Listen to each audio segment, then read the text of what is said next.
Chapter 2. Adam Stevenson. Elle whispered the name of the man she thought she'd never see again. You came back. The horse's reins slipped between Elle's fingers, and she grasped them tighter. An unnatural silence created an invisible barrier between them. Elle forced a pasted-on smile, taking a calming breath before she peered up at him. He looked the same, yet even more handsome, if that was possible. Bright blue eyes stared at her like two blue pools she could drown in. A rugged square jawline hinted at the strength and courage her dad had seen in him. Tiny smile lines were visible at the corners of his eyes, nearly hidden by the blonde waves that began near his eyebrows and tipped up by his ears. Annoyed at her attraction to him, she diverted her gaze back to her horse, rubbing his neck. Tension spread from her neck to her arms as memories came flooding back. Seeing Adam again reminded her of the girlish crush she'd had on him pretty much the whole time he had worked at her father's ranch. 3 wonderful, terrifying years, until the accident had destroyed everything, including the friendship they'd once had. He'd left right after the truck accident. Her stomach worked its way into a tight knot, queasy as memories came back of when she was 12 years old. The rain had come down in waves as they lowered her dad into the cold, wet dirt, the drops beating down on the mahogany casket like tears from heaven. When she couldn't take any more, she turned only to find Adam waiting for her. Seeing Adam alive when her dad lay still and cold in the ground made her suddenly turn on him. Elle winced a little as she remembered the cruel words that had spewed from her mouth that day. It's your fault Dad died. You were supposed to be there to help him and to save him, but you failed. Get away from me. I don't want to see you ever again. He had just stood there in silent shock before he turned and walked away. Today was the first time in 9 years that she'd laid eyes on him. Elle fiddled with the horse reins as she continued to stare at him. Anger mixed with uncertainty bubbled to the surface. You've grown up. His gaze traveled the length of her until he settled to look deeply into her eyes. You sound surprised. A faint heat worked its way up her cheeks.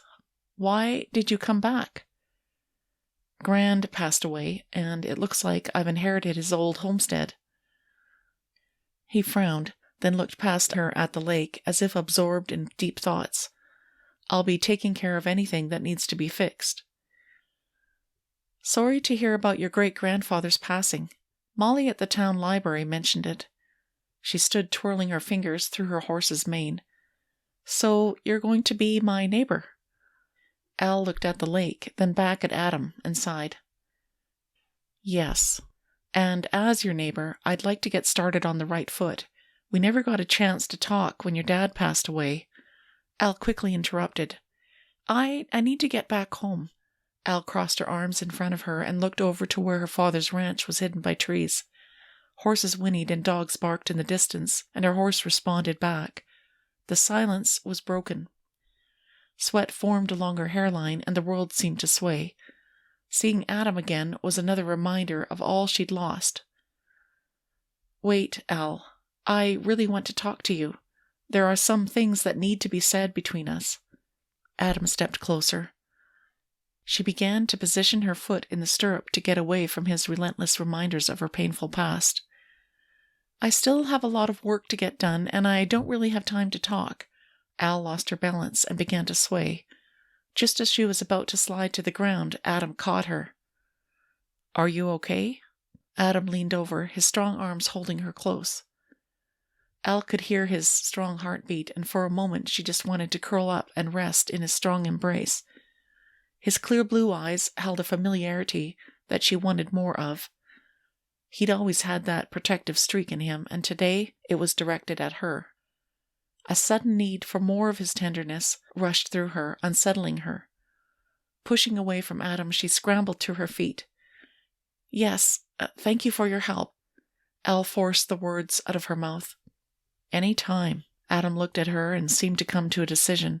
A weariness filled her as she waited.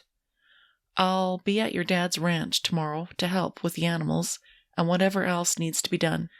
Maybe we'll have time to talk then. That's not a good idea. Elle worried at the thought of having Adam nearby, but knew she really needed the extra help. She wasn't about to look a gift horse in the mouth. If you want to help, that's fine, but don't hold your breath that we'll be talking much. That's okay. I'll just keep showing up until you do. Adam stepped closer to Elle, so close that she was sure he could see the tiniest freckles on the top of her nose. Warmth spread up her cheeks, and she felt flustered. "Let me help," he whispered in her ear as he put both hands on her waist to lift her up. The touch of his hands left a tingling warmth that wrapped around her belly and made its way upward. How could she be so aware of his touch after everything that happened? "Thanks," Elle nodded once, grabbed the reins, and urged her horse toward home. "I'll see you early tomorrow morning." She heard Adam call out, but she didn't look back. The sun was just beginning to rise the next day as Elle Jennings walked along the path by the creek. Her forehead puckered, and she rubbed tired eyes from a sleepless night at the thought of seeing Adam again. The bombshell her stepmother had dropped on her had played into her sleeplessness. The bank had foreclosed on the ranch. They had less than 3 weeks to pack up and find another place to live. She had failed her dad. Tears fell unheeded down her cheeks. This land that her father loved so much, nestled in the mountains just outside Paradise Lake, was going to be lost unless she suddenly found enough money to save it. Elle swallowed back tears. Her dream was slipping through her fingers. "I'm sorry, Dad and Mama. I know this ranch was your dream, right when you first got married. It was your little spot on earth that meant freedom and the hope of a fresh start to grow a family together. When I was little and Mama died, I thought it would be just you and me here forever, Dad. But then it was only a few short years after you married Lilith that you left me too. The only thing I have left in the world is this land. But I'm very afraid I don't know how I'm going to be able to keep it." Her heart plummeted to her toes, and the ground seemed to shift under her. "Stupid, naive little fool. You should have known better than to believe you could save your dad's ranch." Ginger rubbed against her leg, and Elle knelt down and wrapped her arms around the furry comfort her dog offered. Ginger's soft nose nuzzled her neck and licked the tears from Elle's cheek. Stopping for a moment, she breathed deeply to settle her emotions. As she peered up at the mountains, the orange-red skyline signaled the beginning of dawn. She stayed there for a minute longer, enjoying the sunrise as it rose above the line of trees by the creek below. It was so peaceful in this place. This was her favorite spot in the world. But she couldn't stay here long. So many things needed to be done. "Ginger, come along. It's time to do the chores." Elle patted her dog on the head and stood to her feet. Her faithful companion led the way down the path toward the barn. Elle hurried to keep up. As she passed the paddock, vivid memories circled her of Adam helping her saddle her first horse, Beauty. He had always been so helpful and protective. Elle couldn't stop thinking about Adam Stevenson. She'd been such a silly girl, following him around like Ginger did, not to mention all the questions she'd asked. Anything to be close to him. Now that same childhood crush had grown up from a nerdy 18-year-old into an extremely attractive man.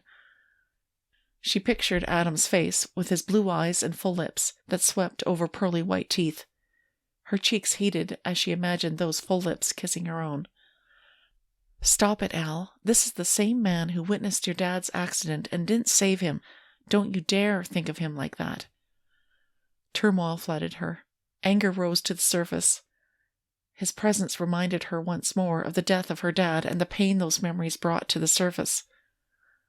Her mother's good friend, Detective Joanna Kingsley, had told her they had completed a thorough investigation and found her dad's death was proven to be an accident. The roads had been icy, the truck had turned sideways, and the oncoming vehicle couldn't stop on those icy roads. Even the medics who helped him said that nothing could be done for her father as there was too much internal damage. Even though reason reminded Elle that her anger was misplaced and she needed to let it go, her heart wanted to have someone to blame, not someone. Adam. Now it seemed they had come full circle. Adam had found his way back to their ranch. Her stomach clenched like a fist. Why did he have to come back into her life? From Adam's parting comment, it sounded like he would return to the ranch today. Elle had no idea what to say to him. He wanted to open up old memories, she just wanted to forget. Glancing across the field, she caught sight of the horses in the distance, a rainbow of colors mixed with morning dew glinting off their backs. She admired them for a moment, and turned to walk inside the barn. It was time to begin milking their only cow. Elle rounded the corner by the barn, only to hear whistling coming from the direction of the stalls. She stopped. "You came back." She leaned against the door and watched Adam, admiring how his muscles moved beneath his shirt as he worked. Mentally, she berated herself again for being attracted to him. She walked over to the horse stalls to check on their feed. Why did she feel like bolting from the barn like a frightened filly whenever Adam was near? "I don't give up easily." Adam stood and handed her the full pail of milk, his gaze fixed on hers. Elle's hand tingled where his fingers brushed hers. Startled at the electricity between them, she jolted and stepped away from him, the milk sloshing on the ground. "Thanks," she mumbled and straightened, meeting his gaze. "What do you want, Adam?" "To help you with the chores." "Why would you want to do that?" Elle probed, the furrow deepening in her forehead. "For a couple of reasons. One is because I really miss working on this ranch." Adam leaned his chin on the hand that clutched the handle of the shovel. His eyes looked out to the pasture beyond, as if remembering. "Ever since I worked for your dad years ago, a love of working with animals and being outside in the fresh air has stuck with me. Some weird virus you and your dad infected me with compels me to want to do this again." Elle couldn't help but laugh at the comparison. "And the other reason?" "The other reason is I hope by helping you out, you'll eventually talk to me." Adam gave her a sideways smile which was frustratingly adorable. "We'll see." Elle's eyes squinted with skepticism. She wasn't about to give in too easily. "You must be a glutton for punishment if you insist on mucking out stalls and working on a ranch on your days off." She couldn't imagine why he would want to spend his vacation time working on a ranch, but she wasn't about to turn down the offer of free help. She needed it too much. Adam shrugged and waited. She sighed, took a deep breath, and pointed toward the barn stalls. "Well, you can start by shoveling out the stalls. I have a few chores I need to get done in the house." Elle tossed a daring look at him before she picked up the milk and headed toward the house. He laughed out loud. The husky timbre of his voice created a new row of goosebumps on her arms. As she went inside the back door to the kitchen, she strained the milk and set it in the cooling pantry. Closing the door to the pantry, she ran a hand over the antique pine cupboards. This kitchen was her favorite room in the house. She could still smell the warm, fresh bread as Mama took it out of the oven. However, today her thoughts switched back to Adam as she made juice and coffee. She flexed her fingers, still feeling the warmth of his skin on hers. For a moment she imagined how it would feel to have his strong arms wrapped around her. Lost in thought, she poured so much orange juice in the cup that it spilled over. "Al, what's wrong with you?" Lilith huffed as she walked into the kitchen. "Why can't you do anything right?" A cell phone was attached to her stepmother's ear as she grabbed a cup of coffee. Al hurried to clean up the spill and sighed at Lilith's cutting words. "Did you make the muffins and breakfast casserole I asked you to bake for the bread and breakfast guests?" "Yes, it's almost done." Al poked the muffins with a toothpick, checking if they were done, then took them out of the oven. "I'll see that it's put on the side table in the dining room in a minute." "As soon as you're done that, put some on a plate and bring it upstairs for Carly and me." Her stepmother and stepsister made more work for Elle than their bed and breakfast guests. Elle understood Lilith was really discouraged by yesterday's news from the bank. It didn't help that her stepmother had just been fired from her job a few weeks ago. She felt compassion and wanted to have patience with what she was going through. It was difficult to feel kindness towards someone who always belittled you. Sighing, Elle reached for the dish soap from beneath the sink and turned on the hot water. Many days she felt more like a maid than a part of the family. Her eyebrows bumped together in a scowl as she battled her way through the melee of dishes. A sudden knock on the door surprised Elle out of deep thoughts. As she opened the door, her best friend Bella grinned up at her. "Elle, do you know that there's a gorgeous man mucking out the stalls in your barn?" Bella stepped into the kitchen and stood there with her hands on her hips. "Yes." "Well, who is he, and why is he cleaning out your barn?" "I'm surprised you didn't recognize him." Elle knew her friend wouldn't leave her alone until she knew all the details. "That's Adam Stevenson?" Bella walked over to the kitchen stool and sat down and waited for Elle to start talking. Yes, I heard from Molly at the town library that Adam Stevenson was back in town. I guess he's here to claim his inheritance from Walker Stevenson. I heard Adam will get the ranch, and each of his brothers will each get something else from their great-grandfather that is especially memorable and significant to them. Sounds like our small-town grapevine has worked quickly as usual. Elle gave her friend a sardonic smile as she washed and rinsed the last dish. Yeah, but that doesn't explain why he's here on your dad's ranch. Yes. Well, he said he misses working on a ranch and wanted to help. He also wants to talk to me about the accident. Adam might be waiting a while if he wants to talk to you about that. Her best friend knew her so well.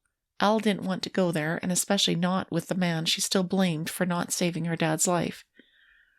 You're right about that. Is that what's got you so worried today? I can tell by the tiny lines on your forehead. Bella traced the smooth line-free skin on her own forehead. No, it's because my stepmother told me some terrible news yesterday. Elle stopped washing to look at her friend. The bank will foreclose on the ranch in 3 weeks unless we find the money to pay the mortgage. Oh, Elle, I'm so sorry. That's awful. Bella reached over and squeezed Elle's wet hand. Well, there's got to be a solution. For instance, you could find a man to marry. Elle grimaced. Not likely, and it would be difficult, if not impossible, to find a man to marry that meets my idea of a good husband in less than 3 weeks. I know all about your requirements. Show me what you've written down. Bella held out her hand. Show you what? I know you. You've always kept that piece of paper of ideas that are important to you, and that includes what you want for a husband. You've kept that paper tucked inside that book your dad read to you as a child. Bella stood up and began to walk toward Elle's bedroom. Your hands are wet. I'll go get it. Elle quickly dried her hands and followed Bella to her small room that was just beside the kitchen. Elle had offered to make the small office into her bedroom so that they would have more rooms available for bed and breakfast guests. She never thought her stepmother would take her up on it. As she walked into her bedroom, she spotted Bella hurriedly searching through the book from her dad. Bella, you won't find it, at least not anymore. Elle sighed, her hands clenching at her sides. Why not? Crestfallen, her best friend's smile quickly faded. Elle, what did you do? Elle shrugged and sighed heavily. I burned it.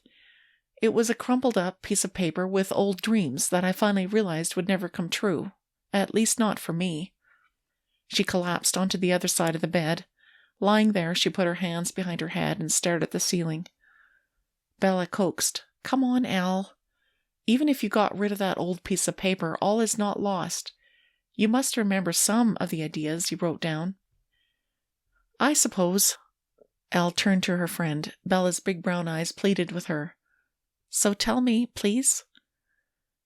All right. Not that it will help at all, but I'll tell you what I remember. A satisfied light came to her best friend's eyes. Elle sat up, thinking about what she'd written years ago. She was not looking forward to Bella listening to her past dreams. That faded piece of paper with all her dreams was something she had written years ago. It seemed so silly now. She stopped believing a long time ago that finding a husband was ever going to happen. Look, I'll tell you what I wrote down for the man I want to marry, and then we'll forget about this conversation. Elle began to speak in a quiet, troubled voice. Here goes. I want a husband who is faithful, kind, and who loves me with a forever kind of love." Her best friend sighed wistfully. "Yeah, I can see why that would be important to you. You've had to put up with too much unkindness from your stepmother already. It's time you met a man who was kind to you." "Bella," Elle muttered, irritated by her friend's ongoing commentary. "All right, I'll stop," Bella sighed and shrugged.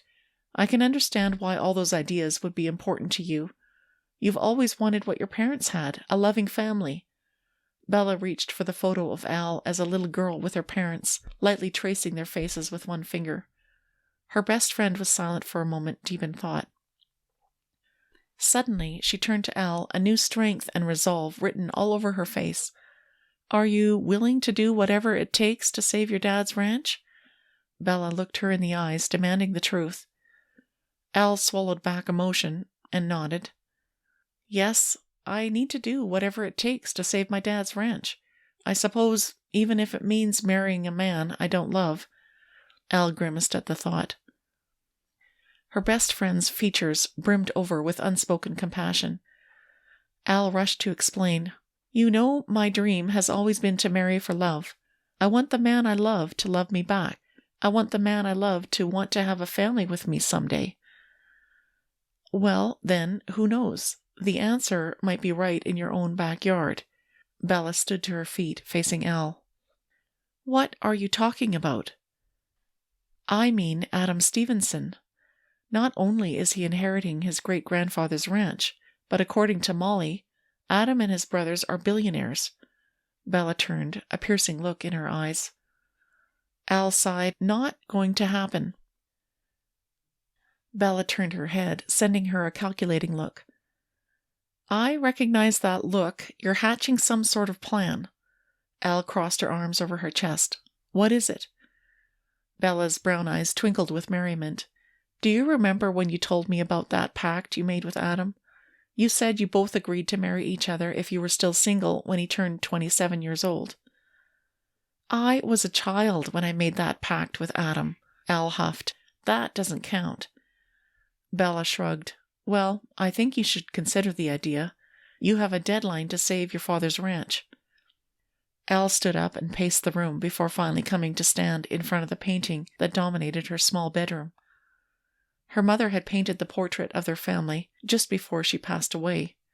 She looked at the bright glow of her father's green eyes, so similar to her own.